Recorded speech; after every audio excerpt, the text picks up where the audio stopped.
Well, this is beyond overdue. Back in 2022, I released a video where I compared the light novel adaptation of Kingdom Hearts 1 with its video game counterpart. In 2023, I did the same exercise with the Chain of Memories novel, and then I totally meant to get to KH2, certainly before 2026, and it just kept getting away from me. I've owned the KH2 novels since I was reading through the COM one, and I kept saying to myself that it would be within the next few projects I did, and I guess my definition of few sort of evolved. But better late than never. I want to reiterate up front that we are talking about the light novel adaptations of the games and not the manga. I just don't want to disappoint anyone expecting Moai tissue dispensers or the Jiminy vs. Luxord battle, stories for another time perhaps. I'm a bit more keenly interested in these novels because you almost never hear anyone talk about them. I'm totally down to check out the manga in depth someday, but I want to focus on the perhaps more obscure adaptations first. And you'll notice this video comes with the dreaded subtitle of Part 1, and that's because unlike the KH1 and COM novelizations, KH2 consists of 2 books. The amount of books is 2. Axel, don't you have something to say? Ice cream. Cool, got it. But yeah, I would have preferred to keep the whole comparison confined to one video, but the script for this first half is already longer than the scripts for either of the previous novels. Because I want this to be thorough. My intent is to deliver to you a definitive comparison between the source game and the novel adaptation. So before I do that, a little bit of expository stuff so it's clear what exactly I read and what I haven't read yet. The KH2 novel, like every novel in the series, was written by Tomoko Kanemaki with artwork by Shiro Amano, who is the creator of the manga series, so there is some crossover there. Like the previous 2 novels, we've got these beautiful color illustrations in the front, some black and white pictures throughout the book, and a handful of character bios at the beginning of the novel. But most importantly, it should be noted that in Japan, the novelization was originally released in 4 separate volumes, with Volume 1 coming out in April of 2006, and Volume 4 coming out in February of 2007. The English versions that I own are, as mentioned, 2 books, with Book 1 containing Volumes 1 and 2, and Book 2 containing Volumes 3 and 4. The English cover of our first book is the cover for the second volume in Japan, with this Roxas-centric art that we can find in the front of our book serving as the original Japanese's Volume 1 cover. We also didn't even have these books in English until relatively recently. Or at least 2017 still feels relatively recent in my mind.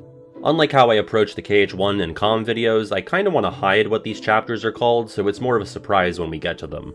I'll just say that Volume 1 consists of a prologue, 7 chapters, and a short fragment chapter, and Volume 2 is a prologue and 6 chapters. Alright, enough setup, let's get into the nitty-gritty. Like my previous novel videos, the tone of the script will be a bit more methodical and bullet pointy than my usual fare, just to keep things moving because we're already going to be here for a while. I mean, I'll be here, you can get up and leave whenever you want. But, you know, stay. Anyway, in the character bios at the beginning of the book, Roxas is noted as being a pretty good skateboarder. I just like that this is one of the first things said about him, because without giving away all the existential trauma and connections to Sora and the organization, all you're really left with when it comes to Roxas is that he likes skateboarding. Pluto is noted as tending to appear at interesting moments, aka when we need to advance the plot. He's also depicted licking Axel's face, and he looks taken aback by this, probably because he's more used to this coming from Saïx. This is something consistent about Goofy across all Kingdom Hearts media, but he's always noted as being gentler and less inclined to engage in combat, which is why he uses a shield instead of another weapon, or as the novel puts it, something pointy like a sword. This distinction's always amused me because, while yes, shields are typically used for defense, Goofy absolutely does not hesitate to actively use the shield as a weapon. So let's drop the bullshit, Goof. It's not like there's more honor or sensitivity in blunt force trauma compared to stabbing and slashing, you're just as bloodthirsty as the rest of us. Moving on from the bios, Roxas' prologue section opens with a nearly empty page except for an unattributed quote from Sora when he was becoming a Heartless after sacrificing himself in Hollow Bastion. I really like this since the story is about to be told from Roxas' perspective, and Roxas was being born on the other side of the universe when Sora was saying this line. If KH2 began with Roxas' actual creation before shifting to the simulated Twilight Town, this would have been cool to see in the game. Players who played KH1 might recognize the line, but they wouldn't fully understand why it's placed here until they learn about the mechanics of Heartless and Nobodies later on. It'd be a fun thing to look back on after gathering more context. In place of Sora's usual little poem at the start of the opening FMV, we get this new line in the novel. Memories fading, memories reborn, and a dream of you in a world without you. This is alongside a picture of him sleeping in the Castle Oblivion pod. But before we truly jump into Roxas' prologue, the novel actually flashes back to KH1 in a segment called Episode 1, and half of this episode redepicts the encounter Sora, Donald, and Goofy have with Xemnas in the castle chapel. If you watched my video on the XIII novel, you might recall that the novel sets this battle right at the end of the Hollow Bastion chapter, making it part of the main narrative instead of an optional secret boss, since, books don't really have those. The novel re-shows the brief battle, and then shifts to Roxas' perspective on the Dark Margin, the site of another Xemnas-centric scene.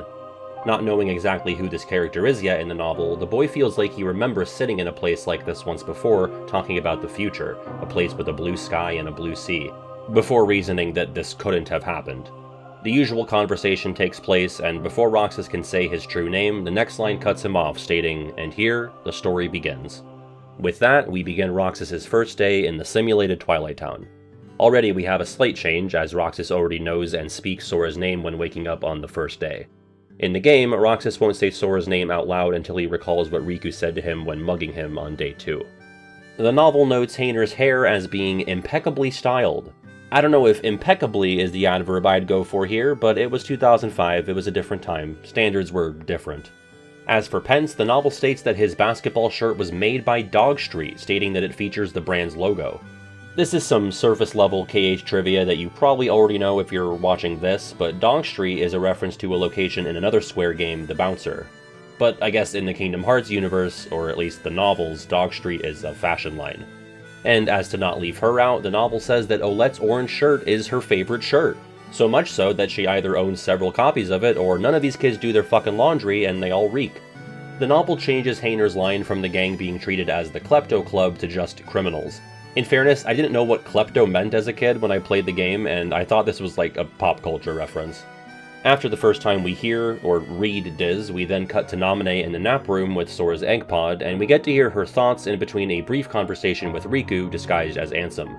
Interestingly, she wonders about what will happen to her once Sora wakes up, if she'll, quote, have to meet the same fate as that false one, the replica. It's nice that the novels remembered Riku replica way before the games ever did. Back with RHPO, the gang discusses who's been robbed by the photo and word thief, and Pence names the shopkeepers Wallace and Jesse as victims. You might already know these NPCs from the game as references to Barrett Wallace and Jesse from Final Fantasy VII, but Pence also names a character whose name never appears in KH2, Auntie Elmira. This keeps with the FF7 theme, as Elmira is the name of Aerith's adoptive mother. In this universe, she runs the Twilight Town candy shop. This is also where the gang purchases their sea salt ice cream. Also, throughout this whole sequence, Roxas never needs to save a cat or learn about lock-on. The confrontation with Cypher and the first appearance of the Dusk plays out pretty much the same. Roxas refers to the old mansion as the Haunted Mansion, although there don't seem to be any Eddie Murphy appearances in the rest of the chapter. That creepy moment when the Dusk talks via white text on the black screen is described as the Dusk speaking directly into Roxas's body, which definitely makes it even worse and creepier. After RHPO reclaimed the stolen photos, we actually cut to a scene in the Round Room. The narration only refers to the organization members by their numbers, save for Axel, who we already met in Chain of Memories. That is, until Sigbard tells Demyx to shut up after the latter keeps trying to ask Luxord and Axel questions about what everyone is talking about. But basically, Xemnas says that they've now determined the location of both Roxas and Sora. We get some inner monologue from Axel where he expresses regret about being unable to stop Roxas back then, as well as some inner turmoil regarding what he did back at Castle Oblivion and where he now stands in the organization. Not long after, we get the first scene of Diz and Ansem Riku in the computer room, but it's a bit extended in the novel, as when Diz says that Naminé must hurry, we actually follow Riku up to the White Room on the mansion's second floor. Just want to highlight this exchange that I found funny. "What were you drawing?" "The castle." "Oh. Well, time's running out." That marks the end of Chapter 1, which was titled The First Day, so we get a chapter per day of Roxas' prologue. Yes, really, the whole first volume is Roxas. Makes sense, very true to game experience here.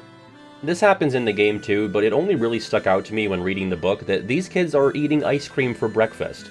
Like, I know they eat it a lot, but Roxas just woke up. Unless, since this is Twilight Town, there is no societal temporal restriction or judgment on what should be eaten when. Also, this is a computer simulation inside a video game / book, so whatever.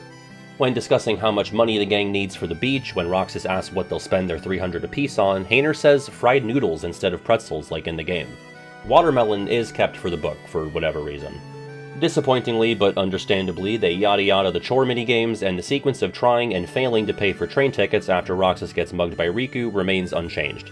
However, there's a little moment afterwards from Riku's perspective. He asks himself why he bothered to ask Roxas if he could feel Sora, acknowledging that he didn't need to give him that much information, but genuinely wanted to know if Roxas could feel that connection. The narration also notes that watching Sora lie there asleep reminds Riku of how powerless he felt when Kairi was comatose a year ago. Some nice added depth there, I'd say. The rest of the second day continues as normal, with restoration sitting at 28% as we head into chapter and day 3. After Roxas dreams of Naminé and then meets her at Station Heights, we get some inner monologue from her. We came into being together, like twins. Our hearts are connected to the same place. No, all the hearts in all the worlds are seeking one single heart, Kingdom Hearts. In the game, Naminé doesn't reference the entity of Kingdom Hearts until she's talking to Roxas on his final day in the White Room, so I wanted to point it out. Afterwards, we also get the reunion of Axel and Naminé, which we don't get in the game. Naminé notes to herself that she thought Axel died in Castle Oblivion, and Axel assures her that she's not seeing a ghost and that he's here on orders. Axel says that Naminé is the only one who can save him, and then, get this, follows it up with our first got it memorized of the book. Over at the Sandlot, when the Nobodies attack Cypher and his gang and time freezes, we get Naminé calling out to Roxas to use the Keyblade, but then the book cuts out all of the dive to the heart stuff.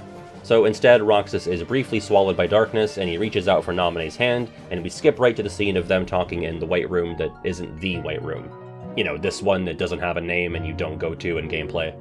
Everything proceeds as usual until our next Diz and Riku scene, which is followed by another solo Naminé moment where she watches over Sora in the pod.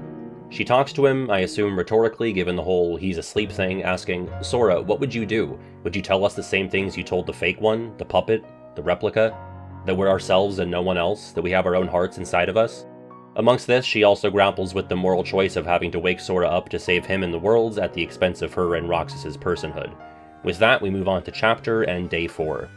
Here we get the first glimpse into one of Roxas's dreams, which is just a brief snippet of dialogue between Sora and Kairi making their promise at the end of KH1, probably because Roxas outright references the promise to himself right after waking up. He also thinks about the promise he made to Hayner about entering the Struggle Tournament together and how he forgot about it at the usual spot yesterday. The narration says it wasn't that he'd forgotten their promise, he just hadn't remembered right then. Try using that when you forget your anniversary. I didn't forget, I just didn't remember. It's completely different, babe. Once at the opening ceremony of the tournament sponsor, who my Twitch chat and I call Kenneth, has his dialogue replaced by Wallace. You know, this guy. He greets the crowd with "Struggle Friends of Twilight Town," which I think is a typo because the game refers to them as Struggle Fiends, just these creatures who are fiending for the clash of foam against foam. And not that this matters literally at all, but instead of Biggs, you know, this guy introducing the 4 competitors, that dialogue is also given to Wallace. Big boost for Wallace between mediums. He also doesn't call Hayner a local attitude problem, which kinda sucks because I think that's objectively the best thing to be known as. The novel unsurprisingly changes how struggle works, doing away with any mention of colorful balls that get knocked out of opponents upon being hit. Instead, it's literally just hit each other with these bats and whoever gets knocked over first loses. Like many fights in the novelizations, this Roxas-Hayner battle lasts for about 5 short sentences. To summarize, Hayner lunges at Roxas, Roxas blocks it, and then hits Hayner once in the chin and again in the torso, and Hayner falls over. It was, as Hayner might call it, an unprecedented beatdown. The novel also adds some post-fight banter, which I thought was just kind of funny and stupid. "It was fun fighting you. Not for me, it wasn't. You can have some of my fun. I've got fun to spare. How about no?" Brilliant stuff, guys. While the Cypher and Vivi fight still happens, the novel cuts away from it as it begins, instead showing us a Diz and Riku scene original to the book. It's mostly just Riku looking at Sora in the pod, wondering why he can't feel his presence any more strongly than before. He also wonders if Naminé is manipulating his memories, but quickly decides that this can't be the case. He also struggles with his Ansem appearance, noting that he didn't want to meet Sora in this form. Meanwhile, Diz's computer is beeping, apparently serving as a security camera that alerts Diz to the presence of, as he puts it, more scum, which I assume is Axel, who's about to interrupt the tournament in a little bit. We cut back to the Sandlot with Cypher already knocked on his ass, having been one-shotted by Vivi. As Roxas fights Vivi, the latter manages to say Roxas' name, his voice possessing a sort of mechanical quality to it, as the narration puts it. We also get some art of Vivi attacking Roxas in midair, presumably right before time freezes, and Vivi turns into a dusk, joined by a few others, who Roxas fights off with the Keyblade. This is interesting, though. Roxas says in his inner voice, "I won't lose to these things, not to a few dusks," before realizing that he knows what these things are called. But I do know, they're called dusks, our servants. So we get a little hint of Roxas' true memory seeping through here a bit earlier than in the game. Once Axel shows up during the time freeze, we actually get a fairly extended fight sequence with a bit of banter between the two interspersed with inner thoughts from Roxas. The main takeaway here is that the battle is depicted as somewhat lighthearted, with both characters having a lot of fun, causing Roxas to question why exactly that is. After the time freeze ends, Roxas faces Setzer for the title of Struggle Champion and literally beats him with one swing. Like, your eyes might accidentally just skip over the line where Roxas hits Setzer once and knocks him over. Setzer's in-game defeat quote is referenced too. I'm not supposed to— Before we head to the clock tower for some celebratory ice cream, we get a new scene of Axel in the Dark City.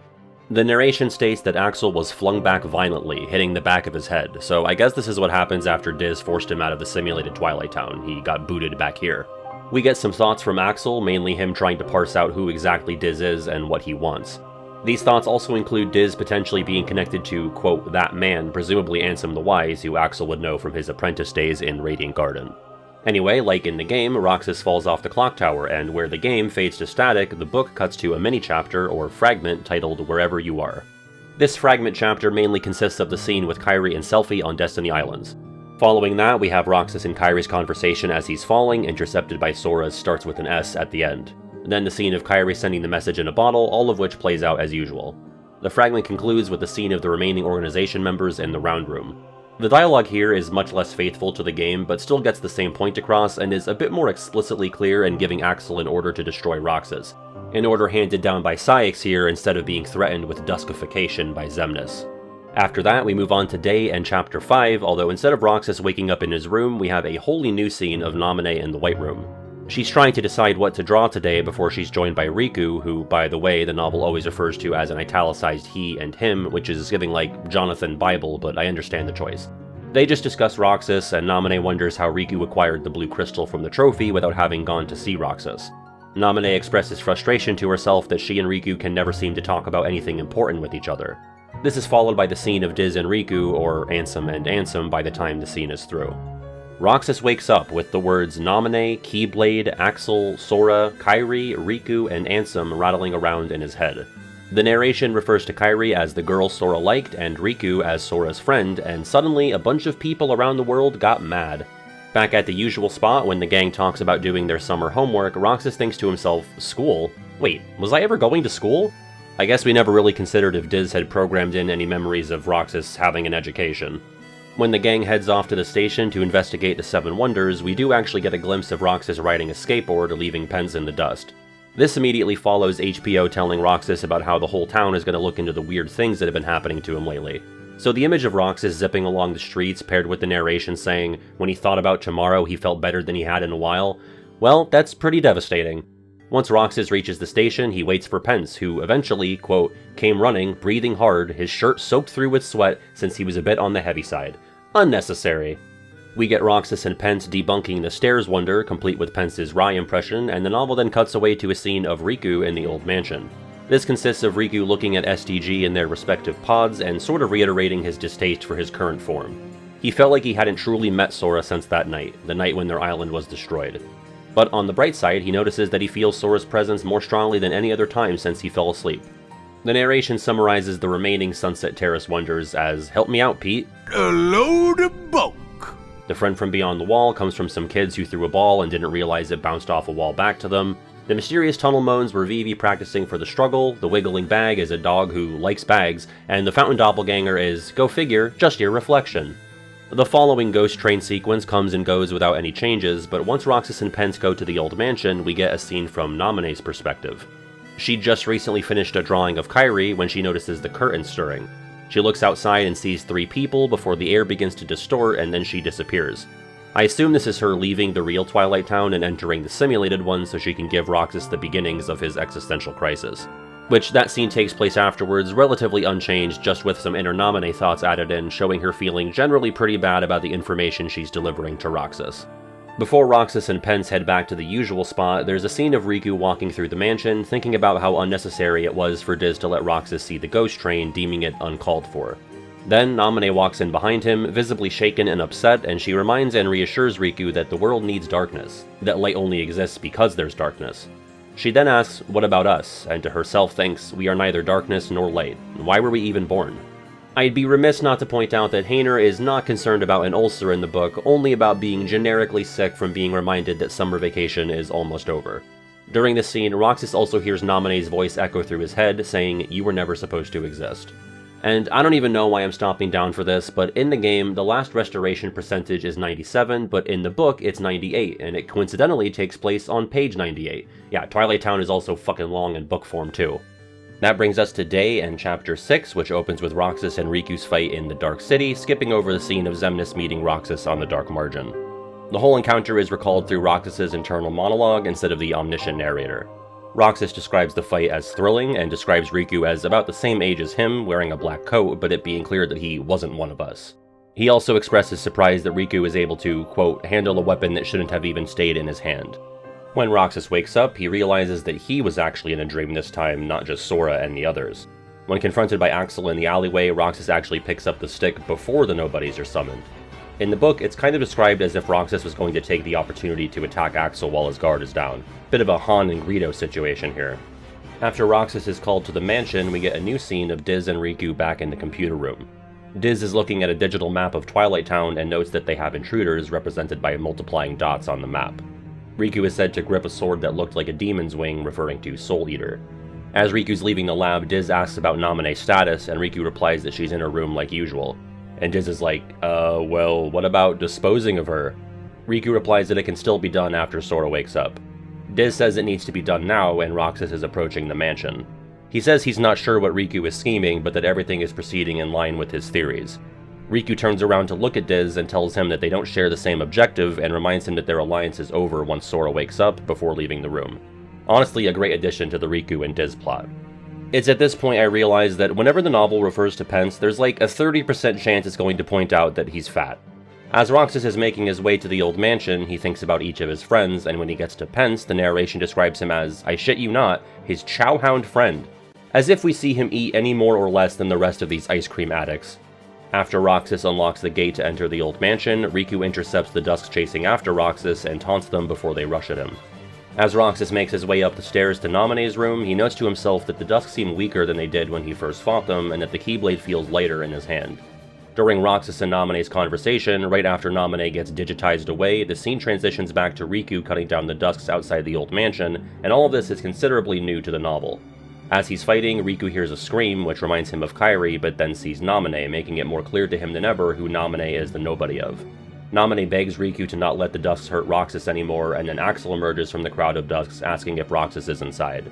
Riku and Axel square up to fight each other as Naminé informs Riku who Axel is. Axel says to Naminé, "You and I both want the same thing. Got it memorized?" Naminé says, "It's the same, and it isn't." She apologizes to Axel before a corridor of darkness opens up behind her and Riku, swallowing them and leaving Axel pissed off outside the mansion. We resume with the White Room scene, which plays out as normal, with Diz rage-baiting Roxas and then silencing Naminé when she shows up to explain nobodyhood. A small change, though. After he's left alone in the room, Roxas lets out another, "What's going on?" and in his frustration knocks a drawing off of a table, which depicts he and Sora holding hands. The scene shifts to the computer room, where Diz lets go of Naminé's arm and shoves her to the floor. I knew he was a bad guy, but this is a bit much. Diz grumbles about a mere nobody acting so selfishly while Riku helps Naminé up. She tries to ask Diz some questions about the nature of nobodies and why they're born or have to exist, but Diz replies that he bears no obligation to give her any answers. And then I guess Naminé, low-key threatens him. She says, "Don't you remember? I'm a witch." And Diz laughs and says, "You think you can compel me? Didn't you make a promise to Sora and Riku?" Naminé retorts that she didn't promise Diz anything. And the narration says she hadn't. Naminé had not made any promises to Diz, which I just thought was funny. Diz tells Naminé that Roxas would not be in so much pain if she hadn't gone to such lengths in the first place. Naminé replies that knowing something painful is better than not knowing at all. She says she knows nothing, just like the replica, so she wants to know, and that Roxas is the same way.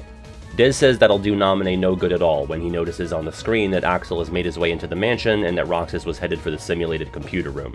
Riku tells Naminé that Diz is just using them to get his own personal revenge. Diz asks Riku, "Do you really intend to betray me, Ansem?" And then he thinks to himself, if Ansem was going to betray him, it wouldn't be the first time.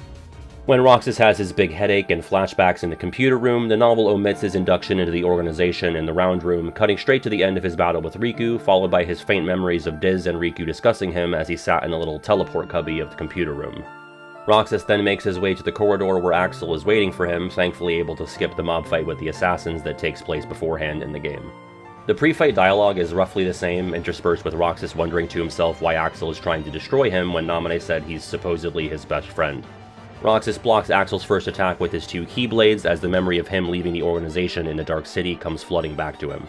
Roxas manages to knock Axel to the ground, remembering that he and Axel were the only pair of best friends in the organization. I took issue with that because what about Zaldin and Lexius, before remembering that they're much more than best friends. Roxas can't bring himself to deal a finishing blow to Axel, so Axel fades away after proposing to meet again in the next life. After a brief glimpse of Mickey disembarking the train in Twilight Town, which in the game happens right after Roxas assimilates, we cut back to Diz and Riku in the computer room. Riku answers Diz's earlier question, saying that he's not betraying Diz, but that they agreed their alliance would hold until Sora wakes up. Everything until that point is up to Diz, but since Sora is about to wake up, Riku says after that, he and Naminé can take care of things on their own. Riku muses to himself that he has no interest in helping with someone else's revenge plot, and that he wants to help Naminé anyway since she's, quote, her nobody. Naminé calls Riku by his actual name, but Riku corrects her and says that his name is Ansem. Before leaving with Naminé, Riku instructs Diz to go make sure Sora wakes up properly. And Diz does just that, and the "my summer vacation is over" scene plays out pretty much the same with one minor difference. Instead of Roxas saying that Sora is lucky, Roxas says that he's jealous. It's not like a crazy edit, but I'd say it changes the tone of the moment ever so slightly. And then Roxas is engulfed by a sweet, peaceful light before Sora wakes up in Chapter 7, The Last Day. We get a pretty faithful recreation of the game scene of SDG waking up, and I'm wondering now if Jiminy will get to talk at all after this in the novel. Speaking of, when the gang sees that the journal only has "Thank Naminé" written in it, the novel removes Donald saying, "Some journal that is." They nice-washed him, I can't believe this. The gang then leaves the mansion before looking out into the forest and contemplating if they should proceed through it. Sora comments that it's dark up ahead, and Donald taunts him, asking if he became a fraidy cat while he was asleep. There we go, he's back to his old dickish ways. As Sora charges into the woods to prove Donald wrong, he ponders how the forest and the mansion's front garden feel vaguely familiar to him. We cut over to Axel, who's described as watching the sunset in an area far outside Twilight Town, a deserted beach as far as the trains went, and the same beach that RHPO wanted to visit. He's actually in a bit of physical pain from his fight with Roxas, commenting that he wishes Roxas could have gone a bit easier on him. He contemplates what to do now, since he didn't exactly disobey orders, but he also failed to carry them out successfully. Considering he was the lone survivor of Castle Oblivion, he rules out a safe return to the organization. Naminé and Riku then appear, and as Axel readies to fight Riku, Naminé convinces him to hear Riku out. Axel asks his name, and Riku, of course, replies Ansem. Axel says he doubts that, but Riku ignores him and says he wants to offer him a bargain. Back with SDG now arriving in the town proper, Sora speculates out loud that he feels like he's been here before Donald informs him that they're in a place called Twilight Town, having asked a local. The bells at Sunset Station then chime, and Goofy remarks that it reminds him of Traverse Town. Sora says, "Oh, I guess," and I thought this was a clever way to show Sora having some conflicting thoughts about whether he's feeling some actual familiarity or just mixing the two towns up. But then he feels almost randomly compelled to go somewhere, which the narration describes as somewhere he had to go, somewhere he usually went. He thought he remembered something like that, of course alluding to the usual spot. The gang heads there and introduces themselves to HPO. Goofy says, "We're Sora and Donald and Goofy, and only in that order, you little shits, don't you fucking forget it." I thought that was crazy too. Anyway, upon learning that the king is in town, Sora runs off, leading the trio to the station, and he just instinctually knows where it is. They're ambushed by some nobodies, which Donald mistakes for Heartless, but Sora also seems to know immediately that these are different. The novel notes that the Dusks just keep coming no matter how many were defeated, just like in the game. They meet the king and prepare to leave on the ghost train like usual, but when Sora goes to pay for the train tickets, a piece of paper and a blue crystal fall out of the money pouch. Sora then hears from somewhere in his heart, "More treasures for us to share," which is something Hayner said to Roxas in the simulated Twilight Town. For whatever reason, Sora doesn't look at the paper and shoves it back into the pouch, and spoilers, this never comes up for the rest of the novel, maybe it comes up in volumes 3 or 4. On the train, instead of saying, "You know, I'm sad," Sora says, "You know, this hurts." I assume the train seats are less comfortable in the novel. As the train departs, we get, I don't know, a poem, speech thing? It's in italics, and it's not clear in the moment whose perspective we're getting, so I'll just read it in full. "Will the day come when this battle, born of confusion, shall end? It is different things to different people. Can the reality be that which is hidden? The reason is simply existence itself. Still, memories can be trusted. Be not afraid, give yourself over to the sound of the waves. By and by, your fleeting rest will come to an end, and everything will begin. Yeah, okay, whatever the fuck you say, book. That marks the end of the first volume, but as mentioned, in the English release, volumes 1 and 2 are combined into one book, so we still have volume 2 to cover today, which is titled The Destruction of Hollow Bastion. We open with a short prologue chapter titled And Alone, featuring Naminé, Riku, and Axel on a beach not too far from Twilight Town. This scene takes place at Sunset Hill in the game, but the novel has this moment and the earlier scene with this trio set in areas unexplored in the game. The novel definitely goes out of its way to depict Riku as more sympathetic and cooperative with Naminé and Axel. Not only do we have prior scenes of them working and talking together, but Riku is much less curt here and doesn't phrase his non-hostility as simply owing Axel and Naminé for helping out in Castle Oblivion. In the game, it kind of seems like he's making his mind up right here that he isn't going to do what Diz wants, or at least this is the first time he expresses it out loud, whereas the novel shows him itching to reach the end of his bargain all throughout the first volume. He says to Naminé, "The bargain's over now. We don't have to listen to that guy anymore, do we?" As if he was looking to confirm it with her. Naminé thinks about whether she should go with Riku or with Axel, since she feels bonded with Axel due to their nobodyhood, but obviously also appreciates Riku helping her out. But Axel preemptively decides that he wants to go his own way, since he and Riku don't want the same thing, just like Riku and Diz didn't, though he's not sure about Naminé. She says she wants to help Sora and his friends, and Axel responds, "Well then, that guy right there behind you is gonna get rid of you, just like you did to Roxas." And I was kinda surprised by the direction this took. Functionally, we get the same end result here that we get in the game. Naminé leaves through a corridor with Axel, but we arrive there with much more tension in the air. Upon learning that Riku was tasked with eliminating her, Naminé determines that she really shouldn't go with Riku, despite Riku's protests. But then she smiles at him as she's leaving, and they promise each other that they'll meet again, so I don't really know what that was about. She seemed mad, but then she wants to hang out with Riku again after like a few sentences. She quietly apologizes to Riku, but he doesn't hear it, and he's left alone with the sound of the waves, reminding him of home. Jeez, that was a lot for a 2-page prologue. From there we move on to the first proper chapter, titled Mysterious Tower. Oh boy, I wonder where we're going. When SDG arrive at the tower, the train door, quote, slid open for them as if it knew. Or, you know, it has automatic doors. But hey, magic is a thing, we'll just roll with it. Donald and Goofy say that they've never seen this place before, consistent with the inconsistency between KH2 and Birth by Sleep. As Sora runs toward the tower, I guess he moves so fast that he rips his clothes, and this is how the novel illustrates that Sora has hit a growth spurt during his year-long nap, and also justifying the need for brand new apparel. Goofy says, "You're sure growing fast," which he doesn't say in-game until they meet Yen Sid. Donald tacks on, "Still pretty short though," which is kinda rich coming from a 3-foot-tall duck. When the gang first meets Pete, he uses the phrase, "nice ol' witch" to describe Maleficent, which is not something I'd expect from even her most devoted lackey. They also changed Sora's line of "she's toast" to "she's gone," an objective downgrade because referring to people you killed as toast is very funny to me. SDG then dispatch Pete's Heartless Squad, featuring a fire spell from Donald, and the goons are dealt with in a few short sentences. After the trio enters the tower, we cut to Riku, now alone on the beach where he was talking with Axel and Naminé. The narration walks us through Riku's thoughts. He wonders if it was a mistake to let Naminé and Axel meet, and wonders if Diz's distaste for nobodies in their mere existence is truly warranted. The narration also describes the bargain that Riku approached Axel with, essentially amounting to an exchange of information. Riku's goal was to know more about the organization than Diz does, and through Axel's cooperation, including giving Riku information about the organization's leader, Riku feels like he's ahead of the curve. As Riku looks out to the sea, he feels a longing for Destiny Islands, and explores the inner turmoil regarding his choice to destroy and/or return Roxas to Sora, wondering if that was the right thing to do. This is interrupted by Mickey appearing, who says, "You left me with your stuff and took off, huh?" I like to imagine Riku just gave Mickey a briefcase full of Chain of Memories cards and his spare Islander clothes before running away. Mickey then says, "Gonna give a fella a hug this time?" I can't believe Mickey is a "where's my hug" guy. After Riku greets him, Mickey reminds Riku that he doesn't have to call him Your Majesty, but Riku feels such shame that he can't bear to call him his name, and he also rejects the hug, instead hiding his face from him. Mickey says, "Gosh, Riku, I think you gotta tell me what happened, huh?" To which Riku agrees. Naturally, we truncate SDG's climb up the tower and cut back to the scene in the Moon Chamber where they realize the worlds aren't at peace after all. Entering the loft and coming face to face with Yen Sid, the narration expresses that Sora is reminded of Merlin back in Traverse Town, except this guy looked a lot more intense.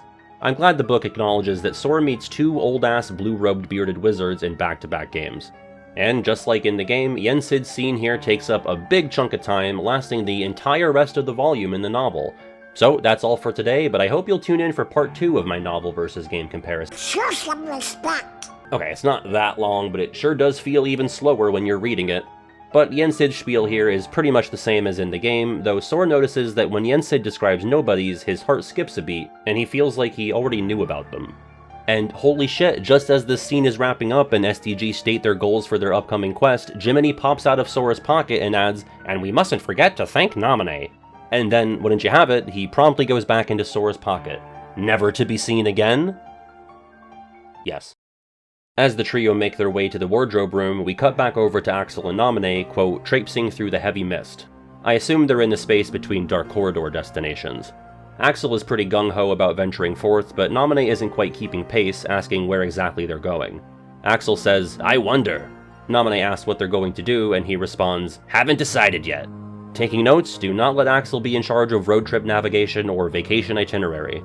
Naminé then says Roxas won't be coming back, which finally gets Axel to stop walking. He says, "That was Diz's plan, wasn't it? I remember that much." Looking at his face as he says this, Naminé feels certain that Axel must have a heart, though she wasn't even fully sure what that meant. She comments, "Riku's all alone now," and Axel is amused by this, reminding her, "He's human, you know, not a nobody, even if he looks like that now." Naminé affirms that his appearance has nothing to do with anything, and then begins to ask, "Hey Axel, if we had hearts," before he cuts her off with, "Well, we don't. Got it memorized?" He then adds that they're also traitors to the organization, asking if she knows what that means. Naminé says she does, and Axel says, "Then keep walking." I know it's not like a spot-on Axel voice, by the way, I'm having fun, okay? It's a long video. Anyway, it's makeover time.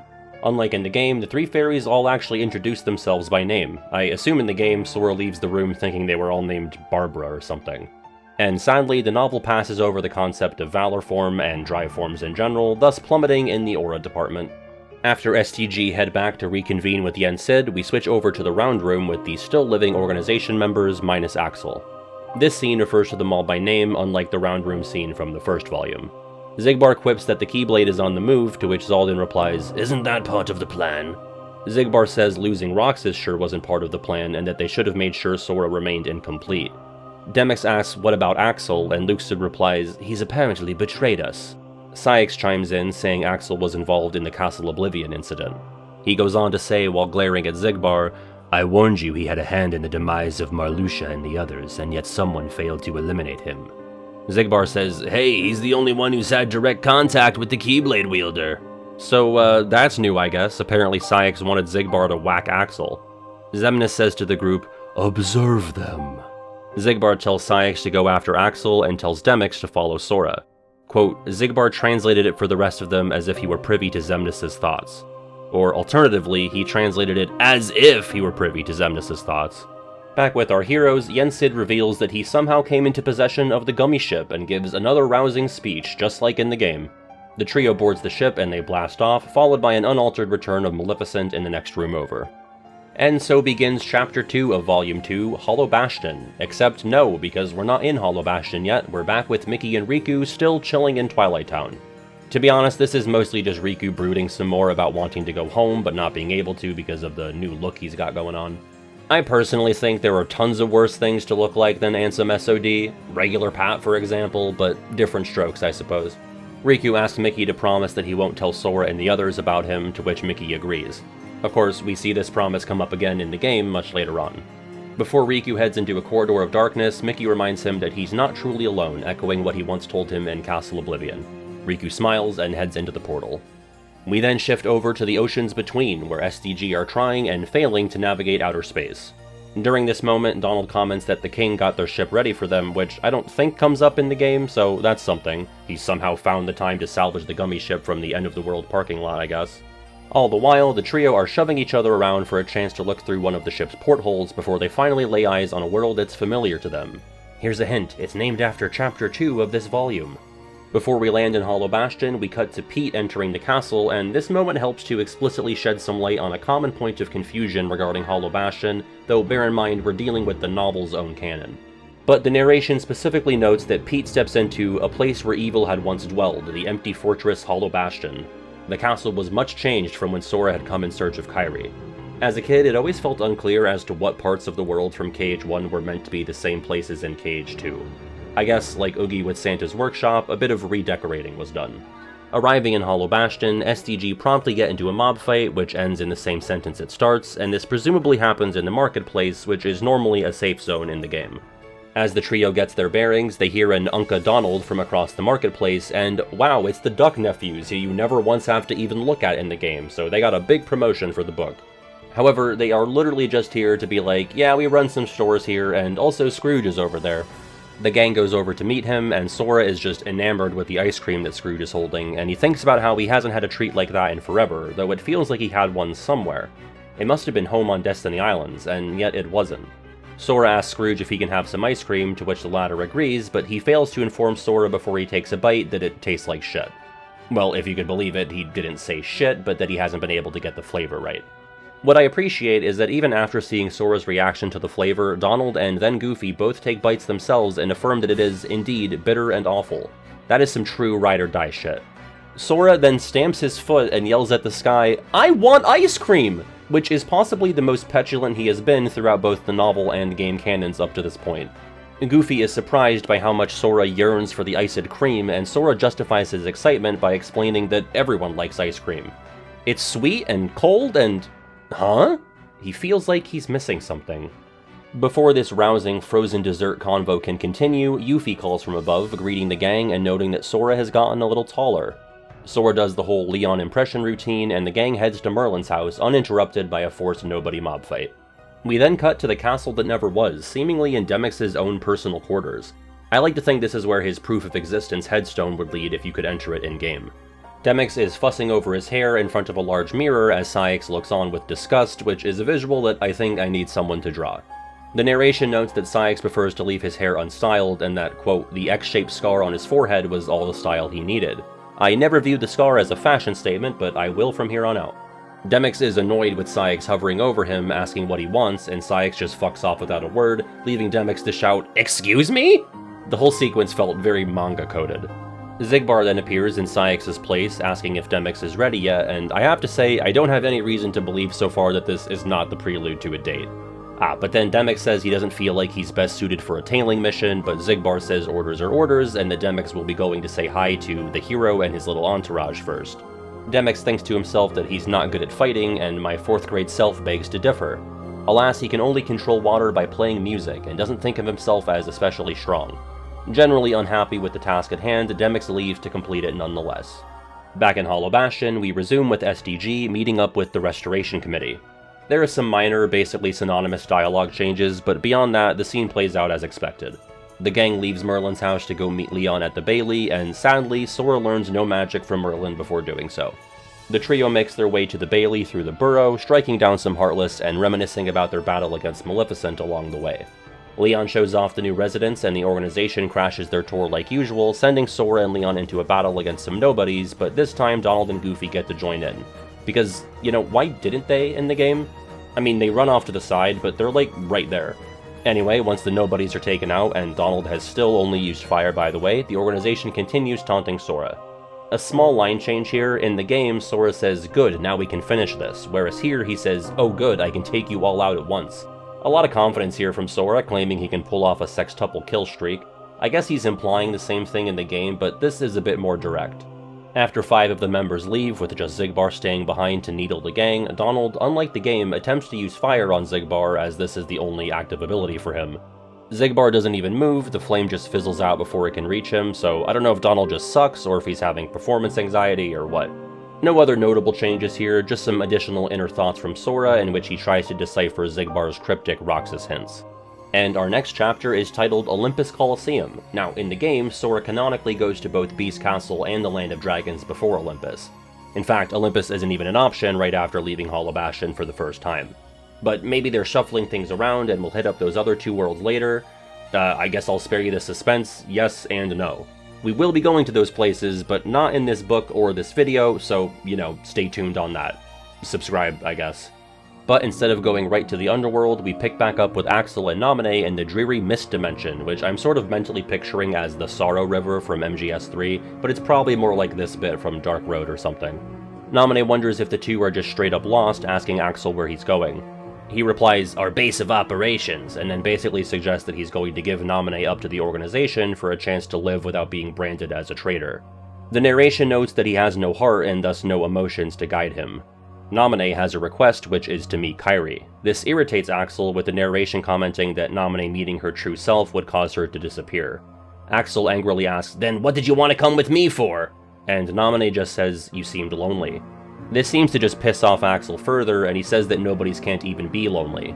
Naminé wonders aloud if nobodies really do have hearts after all, though Axel rejects this notion, at least out loud.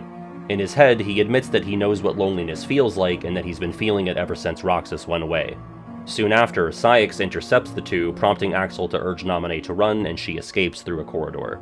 Saïx rhetorically asks if Axel is trying to play the hero, and Axel readies for a fight, though the narration comments that he didn't think he could win against Saïx. His goal here is to buy time for Naminé and eventually make a break for it once he sees an opening. Saïx tells Axel, "We can't let you turn the hero into a Heartless." Axel asks, "What are you talking about?" And as the narration puts it, apparently they weren't having the same conversation. It goes on to say, the organization's objective was to recover Roxas, the wielder, and have him under their control. Wasn't it? Well, to be precise, the goal was to use Roxas's Keyblade to destroy the Heartless, collect all the hearts, and regain hearts for themselves. Saïx then says, "Our goals are constantly evolving." Sort of taunting him, Axel asks what Saïx's goal is here. Saïx says he's here to eliminate him, but as he dashes towards him, Axel literally jumps over Saïx and escapes through a corridor that he had been conjuring up during their conversation. Back with SDG, we rejoin them as they arrive in the underworld, whereupon they save Meg from being attacked by Heartless.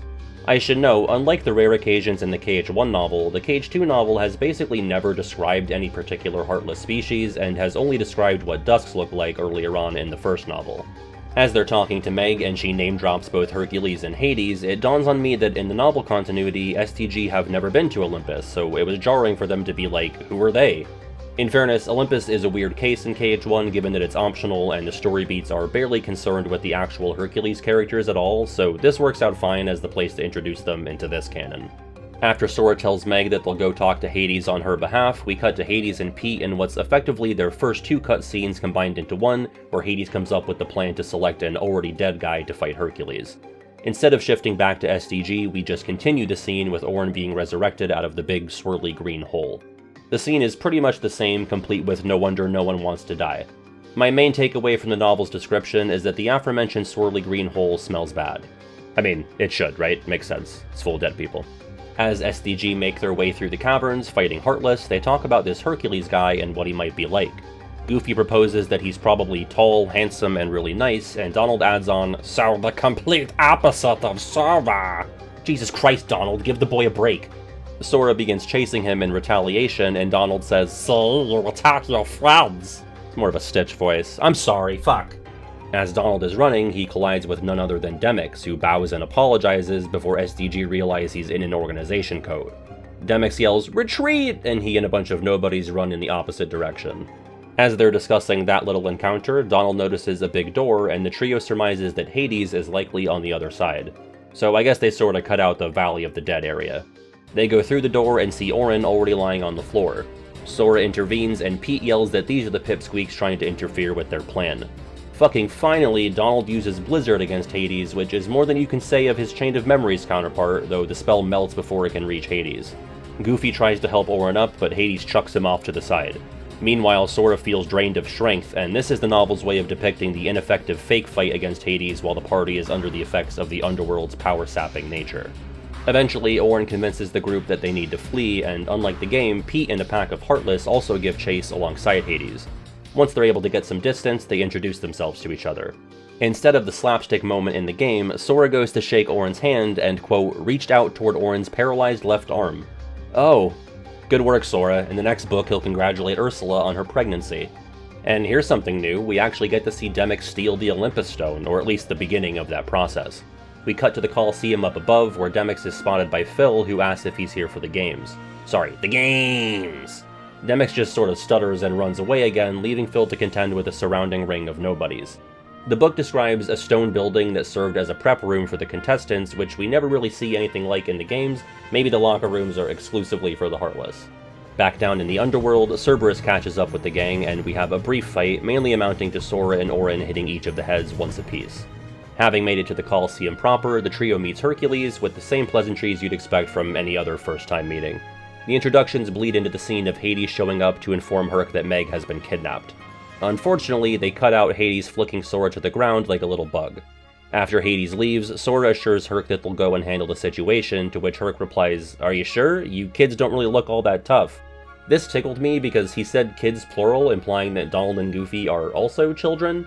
I mean, it's hard to get a gauge on their ages, but I had always assumed they were in their mid-20s at minimum, but who knows. Yada yada, Herc tells them about the Olympus Stone, the gang goes back down into the underworld where they properly meet Phil after helping him up from a recent ass-whooping courtesy of the Nobodies. They fill Phil in and move on to the confrontation with Demyx. Instead of Sora calling him bizarre, Donald calls him Bonkers, which is an upgrade for sure. Bonkers is always good. We do, in fact, get a brief battle with Demyx's water clones, featuring Donald actually succeeding at freezing some with Blizzard. We get some additional inner turmoil from Sora about being called Roxas, but he shakes it off. Goofy says, "What a funny guy," and Sora says, "That guy was really weird." The party delves further into the underworld and eventually finds Meg. But unlike in the game where she's embedded in stone, here she's just chained to a rock, fully able to communicate with the trio. She warns them to look out behind them where fuck-ass Pete is back with his heartless minions in tow. Sora and Goofy handle the mooks while Donald frees Meg from her chains. Pete scrams before anyone's able to lay a hand on him, and this is where things diverge quite a bit. Hades then poofs into the room, followed by Hercules riding in on Pegasus. To give you an idea of how quickly these fight scenes happen to the point where the book itself lampshades it, allow me to read through the encounter in full. "Oh, at last, our hero. One little problem, though. Down here, you're a zero." I guess my Hades voice is Axel. "You're about to see how wrong you are." Hercules charged at him full speed, sword in hand, and attacked. "What gives?" Hades yelped. "Whoa!" The battle ended as quickly as Sora's exclamation, and Hades collapsed to his knees. Hades then retreats, or is eaten by the floor, I'm not sure. A blue-white light spouted from under his feet, swallowing him up. Meg and Herc reunite, and Herc is like, "But wait, like, who even are you guys?" And they kind of combine this scene with how KH1 Olympus goes during the story visit. Donald says, "We're heroes," and Meg says, "Sure looks like that to me." That's my Meg voice. Herc replies, "Okay, sure, junior heroes." Whatever, sandals.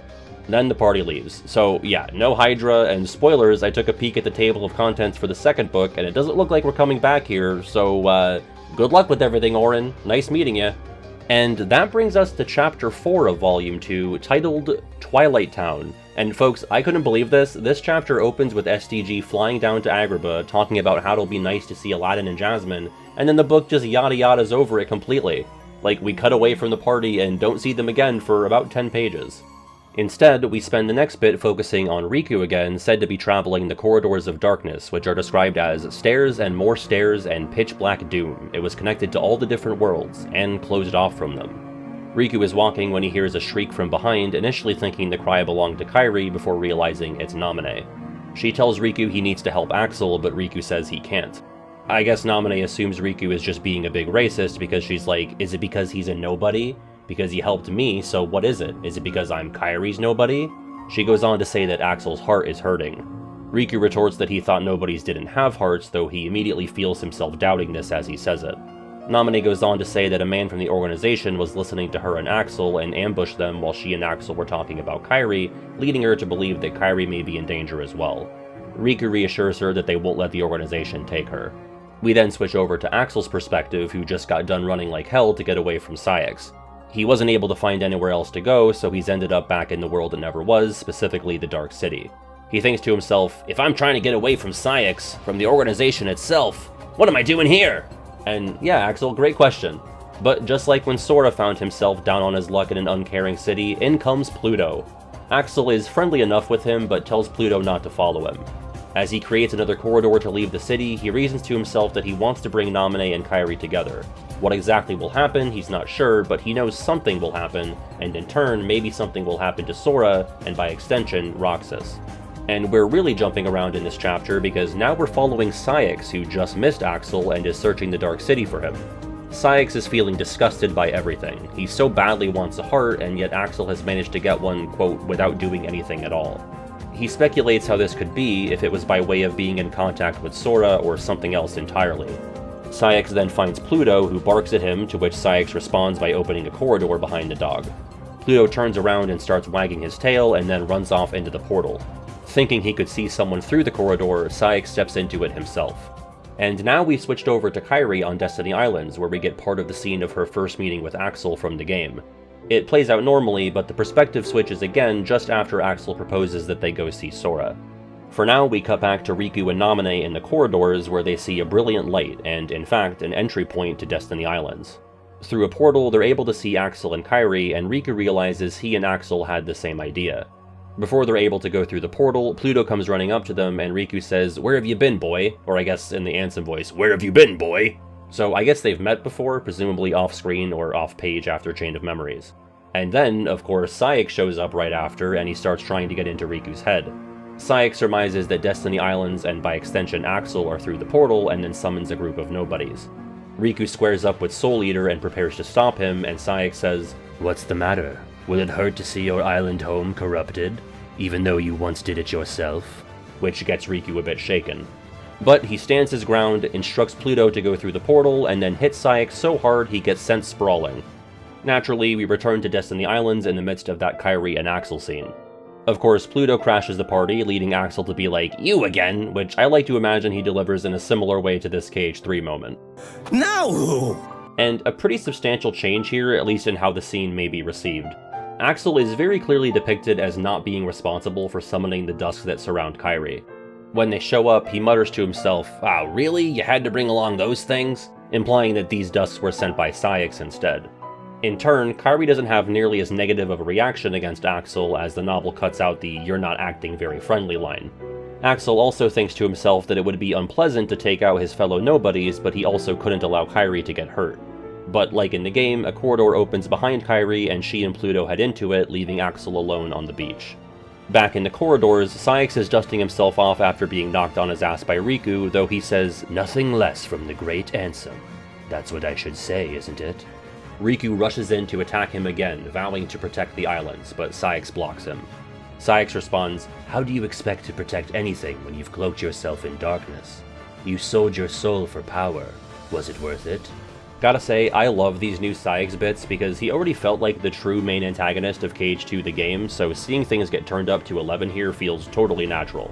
Riku hits Saïx with the old "shut up," which he learned from Roxas, when Naminé shouts to him to not let darkness control his heart, that he made it his strength once before and to not let Saïx trick him. If you say "shut up," you fall into the darkness. And folks, brace yourselves, because Naminé didn't. I have to report that a second Naminé slap has hit the Kingdom Hearts franchise. Saïx slaps her across the face and she ragdolls to the ground, and somewhere out there, Larxene is looking up and smiling. Seemingly undeterred and still possessing all of her teeth, Naminé says, "I feel bad for you too." Saïx asks what she's talking about, and Naminé responds, "You haven't noticed yet, that you have a heart." Saïx tells her to stop talking nonsense and raises his weapon against her and cleaves her in half. We then shift over back to SDG, nah, I'm just kidding, Riku blocks him. As if he were me looking at the selection of Kingdom Hearts mobile offerings, Saïx says he has no time for these games and fucks off through another corridor. This chapter should honestly be called "Everyone Fucks Off Through the Corridors." Riku helps Naminé up, and they're steadfast that they have to find Kairi. Riku thinks to himself about Saïx's taunt, that he sold his soul for power. Could such power be used for good? Okay, now we're back with SDG, fresh off a trip to Agrabah. Goofy says that it sure would be quiet without the genie, and the narration fills us in that the trio found Jafar back at large despite being trapped in a lamp when they last saw him, and the gang defeated him again. No sign of the Lord's volcanic and blizzard, sadly. Sora remarks how weird it is that Jafar was out of his lamp causing trouble, and Goofy wonders if something funny is going on with all the worlds. The trio then sees a new world off in the distance, but Sora also spots Twilight Town, and after some light arguing with Donald, he convinces them to land there and presumably saves us from a Pride Lands chapter or something. But before we land, we rejoin Kairi, being revived from unconsciousness by way of a faceful of Pluto tongue. Of course, she's awakened in the usual spot with HPO, and the novel is sure to remind us that Pence is heavy set 2 times within 5 lines. I'm not even kidding. Hayner has smartly styled hair, Olette is girl, and Pence is fat twice. Alright, back over to SDG, who've arrived in town. Sora spots a skateboard and just starts going full Tony Hawk, or more accurately, Disney's Extreme Skate Adventure. Goofy is cheering, but Donald is like, have you ever seen him skate like this before? I actually love this because this is never stated in-game, but it's always been a fun little headcanon thing for a lot of players that Sora inherited skateboarding skills from Roxas. Curious to see if the BBS novel further clarifies that they both get it from Ven, who rides his Keyblade glider in similar fashion. This totally tubular paragraph is interrupted by cries from Vivi, like in the game, prompting the trio to go see what the fuss is about. Back over in the usual spot, I guess the PR mission to clean up Axel's look can only go so far because he still ends up grabbing Kairi and dragging her through a corridor just like in the game, complete with Failboys, Hayner, and Pence. I kind of anticipated that they'd take some efforts to make Axel look a bit less sinister and more sympathetic, considering the changed tone of the earlier beach scene, but I guess not. Switching back to SDG, they find the disciplinary committee lying in the Sandlot, and small note, this sequence is swapped with Kairi's kidnapping in the game, but it doesn't really affect anything. As the trio takes down the Dusks, Sora thinks to himself that it feels like he's fought here before, and also, since when did I skateboard? Saïx eventually shows up and, like in the game, explains the fracture in the organization caused by Axel. Donald says, "Oh, infighting," which I love. Like, yeah, Donald is a messy bitch who loves drama. In addition, when Sora says, "Gee, thanks for looking out for us," he sticks out his tongue. At this point, just full send it, flip Saïx off while blowing a raspberry. The rest of the scene plays out without changes, including Cypher passing off the trophy and Pence showing up to tell Sora about Kairi. And speaking of Kairi, we resume with her, Axel, and Pluto back on the Twilight Town beach, whereupon Axel gets his first Pluto face-licking. And after Axel manages to free himself, Pluto tackles Kairi and licks her face again, and at this point, I just need everyone to wash their faces. I love dogs, but this is a big ick for me. Kairi asks Axel, "Aren't you a bad guy?" And Axel, covered in sand, responds, "I'm not, but not really a good guy either." Yeah, that about sums up the common Cage 2 Axel experience. Kairi points out that this dog seems to like him, but Axel, having watched several History Channel specials, retorts, "Just because dogs like someone doesn't mean they're a good person, you know. Got it memorized?"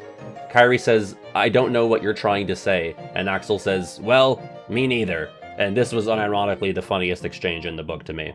Axel shifts the convo to Sora, asking if Kairi wants to see him, to which Kairi of course replies yes.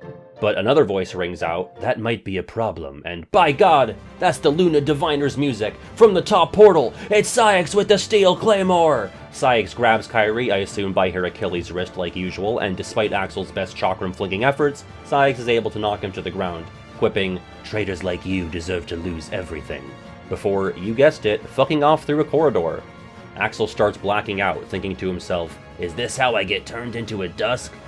Back over with SDG and HPO at the station, the scene plays out pretty much the same as the game, just with some added thoughts from Sora, who once again hears in his head Hayner's line about the treasures to share, and Kairi making her promise with Sora from KH1. That brings us to Chapter 5, Under One Sky. We're aboard the Gummi Ship, where Sora is sitting in his chair in the fetal position as Donald and Goofy try to cheer him up. Eventually they decide they ought to go see Leon and the gang, and they set course for Hollow Bastion. We then get a scene of Pete and Maleficent in what the book describes as deep in the bowels of the Hollow Bastion castle. With real estate like that, who needs Monstro? In essence, this is the Cage 2 cutscene titled Maleficent's Return that plays right before going to Disney Castle. Maleficent chides Pete for his general ineffectiveness, then says, "That boy, on the other hand." Pete asks who she's talking about, though Maleficent says it's none of his concern. Meanwhile, she remembers talking to Riku in this room, and how she'd given him power, a room of his own, the girl he sought, and yet he still deserted her. And, I mean, in fairness, who knows if Riku would have ditched Maleficent had Ansem not come along to possess him. No other real changes in this scene. After that, we shift over to a new round room scene, again with all surviving members sans Axel. Weirdly, Xemnas refers to Kairi as the princess regarding how she's now in their captivity, though the book clarifies that the organization's goal is not to open the door to darkness. Xigbar asks Saïx if he took care of Axel, to which the latter responds, "Most likely." Wow, that is one dogshit hitman right there. The narration states that while Saïx didn't see Axel's end, it would be hard to imagine that he survived. Saïx then asks Demyx how his task with Sora fared, and it's like, well, you were the last person here to talk to Sora, Saïx, so not sure what you're really even asking here. Xemnas is just kinda like, whatever, circumstances are always changing. Let's just keep moving forward. Back with the body that wasn't double tapped, Axel wakes up initially thinking, oh shit, am I a Dusk? He hears the sound of waves and is joined by Naminé and Riku. Naturally, we're back on the Twilight Town beach. Axel struggles to muster the strength to get up, with Riku quipping that he's not as tough as he seems. Axel grumbles that not everyone in the organization is as strong as Roxas, who, in fairness, was beating Riku's ass until he used cheat codes. Riku comments that Saïx was pretty strong, to Axel's surprise. Riku informs him that Saïx kidnapped Kairi, which Axel already knows, and he apologizes. Riku tells Axel he should thank Naminé as she's the one who saved him from disappearing. And Naminé says, yeah, it's about fucking time someone says thank you. Axel thinks about how he used Naminé for her powers in the past and never could have imagined that those same powers would save him. I have to admit, I don't really know what Naminé powers kept Axel from dying in the corridors of darkness, but I'll roll with it. He does in fact thank her, realizing that he had never apologized or thanked anyone before, at least as a nobody. That feels like it can't be true, at least in the game canon, but I don't feel like scrubbing through the Wayfinder project to verify that. The narration backs Axel up though, claiming that if he had no heart, what did it even mean to express remorse, or loneliness, or gratefulness? The words couldn't be heartfelt when there was no heart to feel them. That was a painful truth. But even that word, painful, what could it possibly mean to someone with no heart? Axel tells Riku that if he wants to help Kairi, he'll need to sneak into the castle. Riku asks how, but Axel says he'll do it himself. He then tells Naminé that he'll make sure she'll get to meet Kairi to her delight. Axel says to them both, "You two are gonna help Sora. Got it memorized?" Riku asks, "Didn't you want to make Sora into a Heartless?"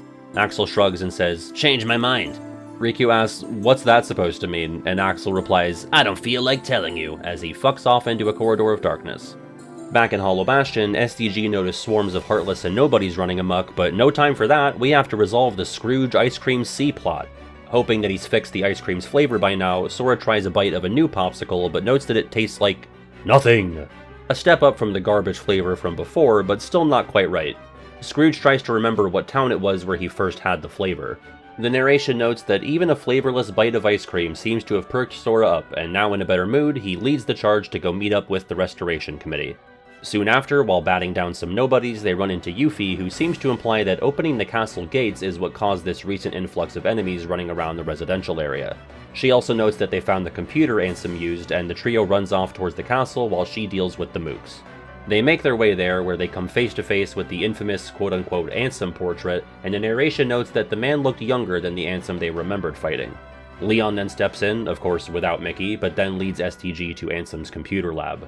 We then shift over to Mickey, who's roaming around the corridors of the castle, lamenting that Riku had gone off on his own after their last meeting in Twilight Town. He wonders if it's his own fault that Riku had taken on the form of Ansem, and as much as I've dogged on Mickey in the past, I think he's 100% in the clear on this particular point. Sensing some presence within the walls, Mickey continues to search. And speaking of Riku, we then get Riku's perspective, and he's also moving about through the castle, reminiscing about his time here under Maleficent's care. I guess some of these characters just have spidey senses in the novel, or maybe super smell like Calm, because Riku senses that Mickey and SDG are in town as well. Riku thinks to himself, back when I decided to leave the island, I knew I'd do whatever it took, and now I'm doing whatever it takes to help Sora. Am I just making the same mistakes over and over? Soon after, he calls out Maleficent's name, and she eventually teleports in, asking, "Who are you?" Riku says he's come to meet with her, and she replies, "Ansem." "No. Is that Riku?" To which Riku nods. Back with Sora, we get a pretty faithful recreation of the computer room scene that slurps the party up into Space Paranoids, our second and, yes, final Disney World of this book. And this naturally brings us to Chapter 6, titled Space Paranoids. The chapter starts a little differently than the visit in-game, as the party doesn't encounter Sark or get beat up by some strafers, they just get transported to their shared jail cell with Tron from the get-go. In fact, Sark is neither seen or even mentioned, and it's only the MCP antagonizing the party in the novel. The meeting between SDG and Tron is largely the same. Sora asks Tron if he knows anything about Kairi or Riku, which he obviously doesn't, but he does recommend accessing the DTD to potentially get the information he seeks. Tron goes on to explain that the keywords that cause the MCP to arrest the trio may be in the DTD. Sora asks for clarification on that, and Tron says, it means the MCP might have been programmed to automatically arrest someone when they ask about Kairi or Riku. Wow, this is some 1984 shit. Or I guess, 1982. The gang soon after reaches the energy core in the center of the canyon. Tron tip-taps on a keyboard, and to quote Sora, mission accomplished. No need to do any bargain bin minigames. From there, we get a pretty faithful depiction of the cutscene where Tron asks SDG to find his user, and they get transported back to Hollow Bastion. Back to the lab again, we get ourselves to the Mickey reunion scene without many major changes, but I'll point out two small ones. First, Tifa and Stitch were just completely cut from this whole sequence, and not gonna lie, I completely understand that choice. They also didn't meet up with Cloud earlier on in the world, I forgot to mention that. Second, we don't even get the classic "did somebody mention the Door to Darkness" line from Mickey. Just a "say fellas, what you up to? Haw, ho ho ho, ho." Outside of that, it's business as usual, and the trio heads back into Space Paranoids. The return trip plays out pretty much identically to its in-game version, and to my surprise, actually culminates in the appearance of the hostile program, described as an enormous round body covered in spikes with two powerful-looking arms protruding from it. I want to read this little excerpt because I found it kinda silly.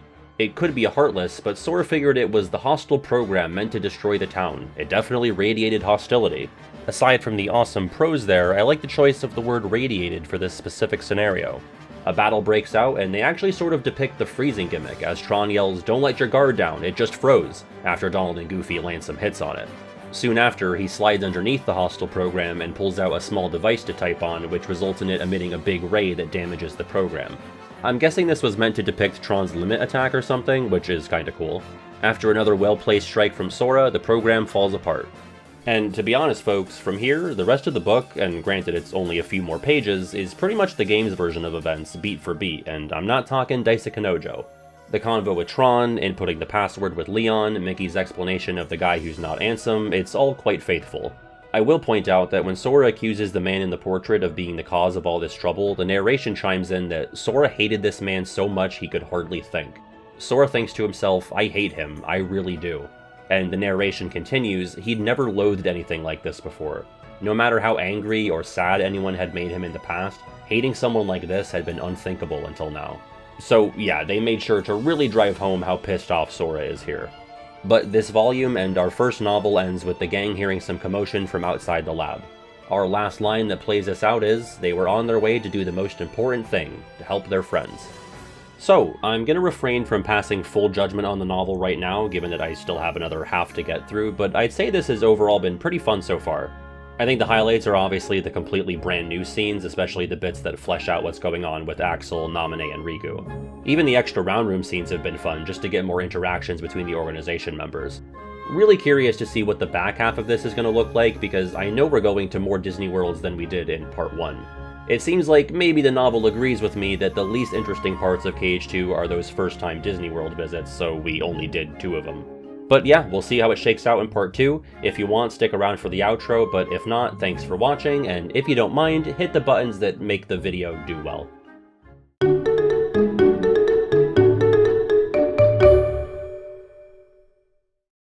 Wow, that was a big one. I literally just finished editing and now I'm recording this, and obviously not even close to my longest video, but so much went into that one, probably because I had to like craft these little fake scenes, or not fake scenes, but you know, the ones that are new to the novel, which was actually the most fun part of the video.